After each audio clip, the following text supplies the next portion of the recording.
You know, I see comments like this and I forget that you guys don't know that there is hard scientific verified evidence that extraterrestrial intelligence exists. The smoking gun has been found. This evidence is right out in the open, out of the control of the United States government. Brought to you by a world-famous lifelong UFO researcher named Jacques Vallée. Jacques Vallée is the French UFO researcher that inspired the French guy in Steven Spielberg's Close Encounters of the Third Kind. And for years, he would beat the governments of the world with UFO crash sites before they could collect all the stuff and run away with it, or he would convince that one person who pocketed just a little bit of that spacecraft to give it to him in case the technology ever became available to prove extraterrestrial intelligence. But frankly, that technology just hasn't existed until now. Just recently, a brand new scanner was invented that can analyze materials down to their individual atoms. So Jacques took some of his UFO debris to one of these universities that had one of these new machines. When they analyzed the atoms of that crashed UFO material, what they found were isotopes within that metal that were virtually impossible. To witness for your own eyes, you only need to go as far as James Fox's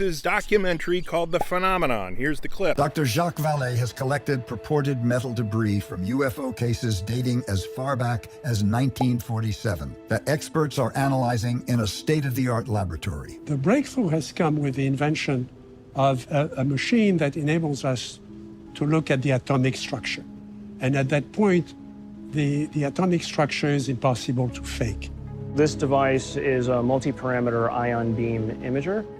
Dr. Gary Nolan, a Stanford microbiologist, is using a revolutionary three-dimensional imaging device to analyze the samples right down to their individual atoms. When Dr. Nolan placed some of the fragments in the vacuum chamber of his instrument, he was astonished to find their composition was unlike any known metal. Just one spot, and the isotopic composition all the way across.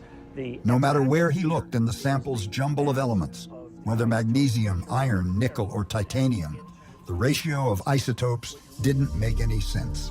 You're talking about something that I'll just call it an ultra material. It's something which has properties where somebody is putting it together, again, at the atomic scale. So we're building our world with 80 elements.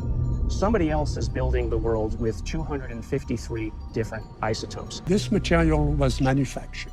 It's not natural. It was manufactured specially for a particular purpose that we don't understand. So the atoms must be made. Humans can't make them. So either ancient humans were a hell of a lot smarter than we are, or there's another race of beings that is coming to this planet and accidentally crashing sometimes. And by the way, Neil deGrasse Tyson's been taking a lot of heat for not believing in aliens, but you guys got to understand, somebody's got to be out there to be a friend to the people who can't handle the truth. You can't handle the truth. You really think Neil deGrasse Tyson doesn't know what the f***'s going on? So lay off his back. Well, yeah, Carl Sagan was pro-UFO before he was anti-UFO. It probably comes with the host of Cosmos contract.